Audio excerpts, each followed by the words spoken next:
Hi folks, and welcome to the neighborhood. That's Mr. Rodder's neighborhood, that is. And today we're going to work on something that is kind of near and dear to my heart, the Small Block Buick. There was quite a few people that really liked my mixing and matching video where you could actually change oil pans or stuff like that. But here's something that's even more over the top mixing and matching capability. I haven't gone any further than, what I'm about to show you, but it's a very interesting piece, and I know if you're a fan of the Small Block Buick, this is gonna blow your mind and hurt your brain. So the possibilities are endless and infinite, so here we go. Without further ado and holding you up, I'm gonna go ahead and show you what I have going on the stand today and how you could do something that's probably never been done. All right, well, check it out.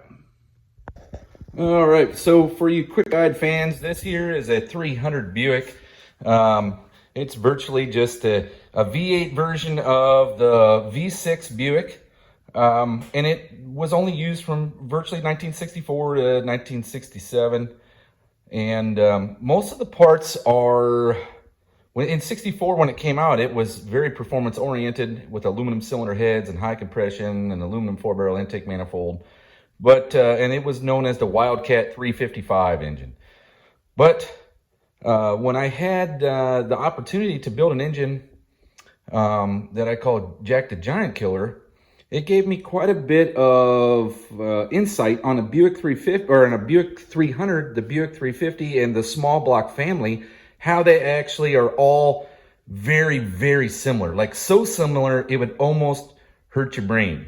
But no one ever seems to hot rod these 300s, which is, in my opinion, the biggest mistake, because this is probably the best Buick hot rod engine that there is, the 300. Now, a lot of them have been sacrificed for their cranks to be put into a 215, but this one has so many similarities to other V8 engines of the time that it makes this one ideal for performance. And I'll show you, okay? First off is it has a 9.5-inch deck height, okay? So a 9.5-inch deck height, besides being used on the V6 Buick, was also used on the 351 Windsor, okay? The other thing is, if you look, the main bearing size is actually the nail head main bearing size. So it's 2.5-inch main bearings, right? 2.5-inch main bearings. If you are familiar with the Buick 350, it's a 3-inch main bearing in the Buick 350, but in this 300, it's a 2.5-inch. Now, the smaller the diameter of the bearing, the lower the bearing speed, okay? So if you look at it when your crank is spinning, the lower the bearing speed means how fast the crankshaft is covering the surface area of the bearing, all right? And the easy way to explain that is take a 10-speed wheel, essentially, all right? And you're riding a 10-speed bike and you look down at the tire and the tire's really flying at the top.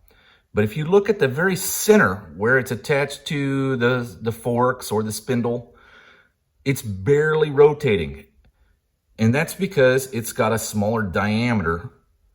And it really, that's what bearing speed is in a nutshell, okay? So the smaller the bearing speed, the less friction, the smaller the bearing speed, the less oil that's needed to cover the bearing surface. There's a lot of pluses to this 300 that people don't consider. Okay, so with that said, the big thing about the 300 is it has the valve arrangement of the nailhead Buick. And the largest improvement that Buick ever did was get away from that valve arrangement and move to the big block Buick style. Now, Buick engines were all designed to look similar to one another based on the engines they had in the inventory at the time. So the nailhead was in production all the way up to 1966, and this nailhead came out, or this 300, I'm sorry, the 300 came out in 1964. So it was designed to look similar to a nailhead. That's why it still actually has the green Buick paint. If you ever look at the valve covers, they're pent roof designed to look like a nail head, but this is not a nail head. This is actually more like a V6 Buick that was used in the Grand National than anything. Okay, but it's a V8 version of it. So what we're going to go over today is something real simple, cool, neat, interesting that I had always wondered for years. But if you take a few minutes to look, this is just a head gasket from Felpro. It's a print to seal, and I've used it. It says test here. I've actually used it to measure piston to valve clearance, and so now I just use it for anything that needs representative of a head gasket that can't be reused, but it's, you know, it's still a functional piece for visual representation. So, all right. So if you look at all the holes, how this thing lines up. All right, your bore spacing on the small block Buicks is all the same. The 215, the 300, the 350, the 340, they all have the same bore spacing, okay? The bore size is different amongst pretty much all of them, with the exception of the 340 and the 300, okay? They both have a 3.75-inch bore. But if you look and see how all this stuff lines up, you're really looking at, here's your bolt holes for your cylinder head, right, around each cylinder. Here's your water jacket. Here's your oil drain back. And you come up to the front, same thing. You just got to have bolt holes here all throughout the block for retaining the cylinder head. Here is your oiling hole for your rockers. The early Buick V8s, they oiled through the head, and the later 350s have this plugged off. But the very early 350s, 68, 69, this is actually open and it oils through the head, okay? And then here's your oil drain back, and then the steam hole to restrict your flow of water through the head back down to the block. So if you just take this head gasket off of the 300 block, I don't know if I can do this one-handed, here we go. And because this says up, this would be facing the cylinder head, so you flip it around. Okay. So this is just a basic 300 head I have here, and it just shows where everything lines up with the water jackets, the bolt holes, all that jazz, okay? But here's where things get really interesting. Okay, this is a Buick 350 head from 1973, and if you look at the difference between the 300 head and the 350 head, you're going to notice right away that the valve arrangements are completely different, okay? In the center two ports, it's arranged kind of like a small block Chevrolet or like a big block Buick, okay? So where it has Siamese ports at the top of the cylinder head, and then here on your 300 head, you have the separated intake ports, just like you do on a nail head with the Siamese center, okay? And because it's like this, you have your two intake valves centered on the two cylinders where they're actually back to back.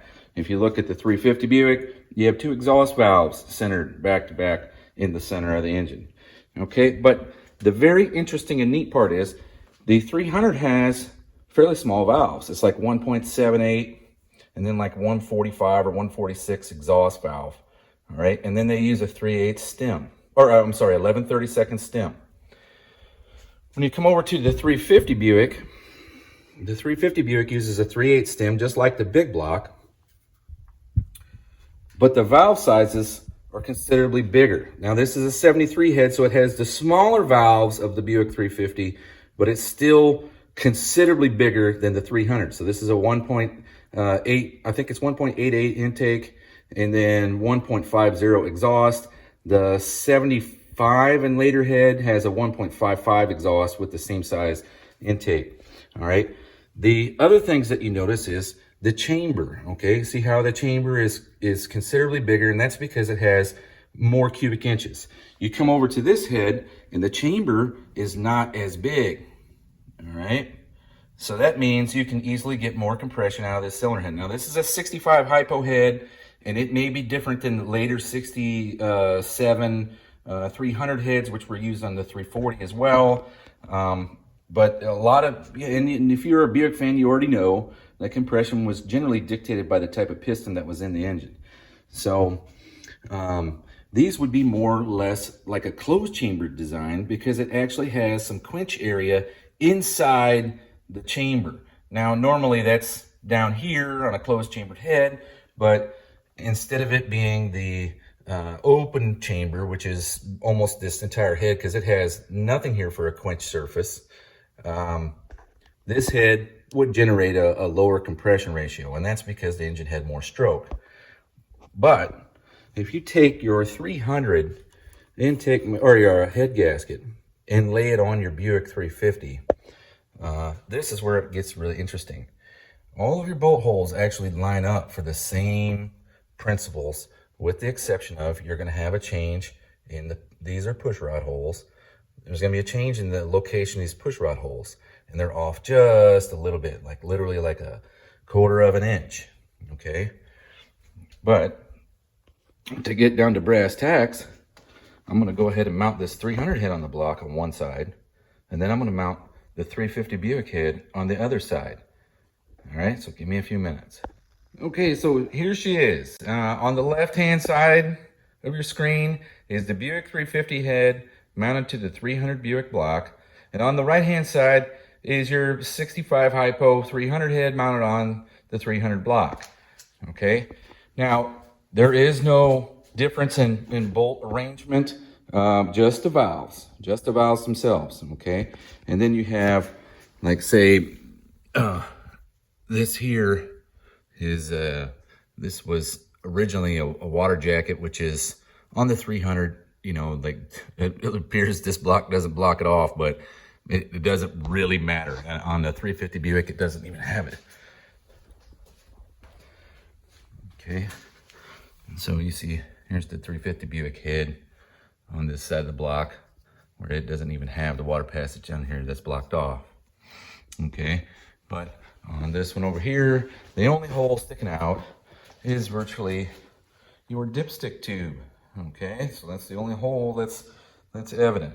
All right, and if you pull the camera back, remember these valve arrangements were the same for the like say number 7 cylinder and number 1 cylinder. It was just 3 and 5 in this case that would be different. So if you look down through the holes for the push rods, right, they actually line up with the push rod, and it doesn't look that good on the camera.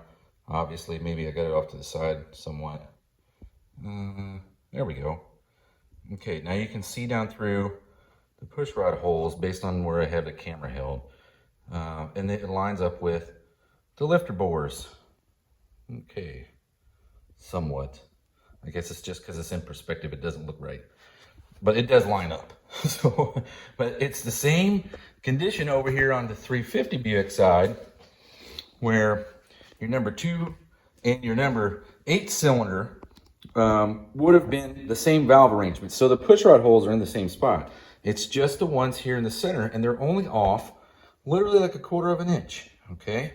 It might not even be that much, to tell you the truth, but on a Buick, and I had brought this discussion up in like 2008 on V8 Buick forum, and people told me, oh, it's impossible, it won't fit, blah blah blah. Well, here's the head fitting on the block. Okay, so if the only problem you have is these push rods, the Buicks normally have an offset rocker arm anyway. Okay, now getting a set of custom rocker arms is not that complicated when you're only talking 4 different rocker arms, and it'd be a total of 8 rocker arms for the whole engine because it's this side and the driver's side.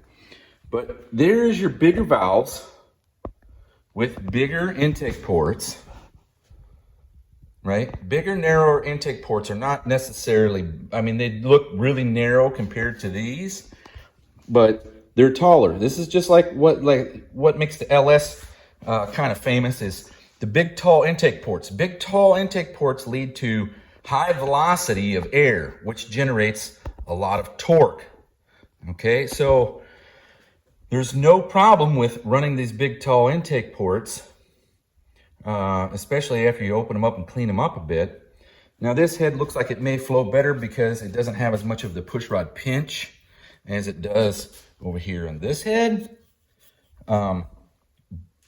I I don't know. I know that a 315 horse Buick 350 would probably run all over a 250 horse 300. So I really like to see what would happen if I modified a Buick 350 intake manifold to fit on a 300, to see how this would really work and what it would take to make it happen. Just to compare them, just to see what the difference is. Now, it would require a custom cam, because it would have to be a 300 style blank with the lobes in separate spots for, your valve arrangement's different, right? So instead of this being, let's say, what is it? This is the exhaust, this is the intake, this is the intake, this is the exhaust. It now becomes, this is the intake, exhaust, exhaust, intake. So it would require a custom cam on these center 8 lobes to make it work, but that's not unheard of. That's not ridiculous. Okay, when they were building pro stock engines back in the 70s, this is the kind of stuff that happened all the time. And if you don't believe me, Wally Booth actually cut a AMC cylinder head longitudinally on a bandsaw and then welded it back together he used 6 different heads and welded them back together to create what he wanted. So this little thing like this, just changing the lobes on the cam with a custom cam, which a custom cam costs $300 compared to your regular camshaft. So it's not that much more money. The rocker arms, it may be something that you can just use out of a Buick inventory. I don't know. I've never checked it. But this is just something that I thought was very interesting. And, I'd really like to see if it actually made an improvement or a difference. Now, like I said, an intake manifold, you're looking at a custom intake manifold, but it's not that custom. You take a TA aluminum 4-barrel intake manifold for a 350, you just start milling it down on either side, and then pretty much just move the entire, you have to have aluminum flanges made for the Buick 350 head and move it up. It's probably somewhere in about 1.5 inches or so up the intake manifold. But it wouldn't be that complicated. It's not hard. So that's what you got. Now, that to me, what that means is, here's where you could end up with a 364 cubic inch small block Buick using this 300 block. And the reason I say that is the 300 blocks, well, actually the small block Buicks all use the same bore spacing, like I told you. So that means the crankshafts are all laid out the same, with the exception of the change in size on main journals. Okay, so in your main bearing journal went from 2.5 inch to 3 inch on a 350 Buick. That means you can take a 350 Buick crank, turn the 3 inch main down to 2.5 inch, and it'll actually drop right in this block. And it wouldn't take anything more than just turning the crank. So, and I'm sure it doesn't matter if you turn a crank 10 thousandths or 110 thousandths, it costs the same amount of money. So it's just turning the mains on the crank and then dropping it in your block. I really think this is something that's worthwhile investigating. The one thing I did notice was the 300 block has so much more meat in the cylinder walls that you can bore that thing out easily to a 3.83 inch bore. Now that's 80 over. That's not even sonic checking it or anything. That's just knowing that you can take it out to 3.83 inch bore. So, food for thought for today. Hopefully you like this video. If you do, like and subscribe and ring the bell, all that jazz. And we'll keep producing these Buick videos for you Buick aficionados. All right, see you later. Oh, hey, and don't forget, we're having an event called the No Name Nationals, Sykeston, Missouri, September 30th, October 1st. It's at Jeffers Motorsports Park. You can pre-register on nonamenationals.com. You can even buy pre-registered spectator tickets on there. You'll save yourself $5 on the spectator ticket. At the gate, it's going to be $20. Pre-registered is $15 a day. So make sure you head on over to nonamenationals.com and get yourself enrolled.